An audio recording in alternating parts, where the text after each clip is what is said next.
We need to talk about this Pete Hegseth situation, which will then also bring us into Iran. Because everyone from rank and file Pentagon staff all the way up to Pope Leo, they are speaking out against Pete Hegseth and his latest calls for violence in the name of Christianity. Because, US military leadership has historically been very aware of the potential danger of invoking any one specific religion during wartime. There are several examples of prominent people in history pointedly calling on spirituality rather than one religion, or even trying to separate their public position from their personal religion as much as possible. But Pete Hegseth, he's thrown all that to the wind, pushing Christianity on the Pentagon and the military in a way that some people are calling unconstitutional and even dangerous. And the big one being implementing unprecedented monthly worship sessions at the Pentagon during his tenure. But he's actually brought in members of his own denomination to preach, notably including a prominent pastor who says that women shouldn't have the right to vote. And every single one of these prayer sessions, at least to this point, has been presided over by evangelicals. He's also done some heavy remodeling to the chaplain corps, cutting down its religious affiliation codes from 200 different faiths down to 31, and switching the visible rank on a chaplain's uniform to their religious insignia. And you had Hegseth accusing previous administrations of injecting the corps with political correctness and secular humanism and reducing them to nothing more than therapists. And you had a retired Army Major General reporting dozens upon dozens of active duty chaplains saying they're being marginalized, they're being cut out of communications, they can't voice their concerns, and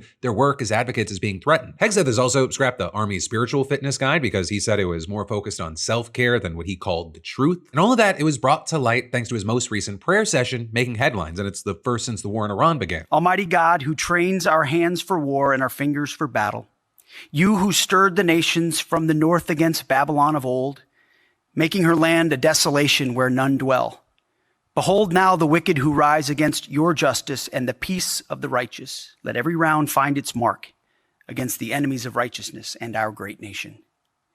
Give them wisdom in every decision, endurance for the trial ahead, unbreakable unity, and overwhelming violence of action against those who deserve no mercy. And so all of this, it's not sitting right with a lot of people, and it's led to some major pushback. Or with, for example, a senior Army civilian who's worked in the Pentagon for decades saying that Hegseth proselytizing like this, it's terrifying. Saying if American troops believe, quote, God is on our side, then what precludes us from doing anything we want to win? Saying the strength of our military is our people and their sense of belonging to their unit and their service. And that is, you had another member of a leadership team within the Pentagon saying that this is a clear diversion from the historical rule of keeping religion out of the military as much as possible. Saying the point was it didn't matter and it shouldn't have mattered who you worship or whether you worship at all. What mattered was doing the job and being mindful that you represent all Americans, no matter what they believe. And adding, I don't approve of cramming your religious faith down people's throats. And when the top of the chain couches these operations in this hyper-Christian tone, it flies in the face of the freedom of religion that the Constitution enshrines and that our men and women in uniform sign up to defend. And you're even seeing criticism from devout Christians as well, including arguably the most devout. During his Palm Sunday Mass yesterday, Pope Leo shot down the idea that God justifies war at all, though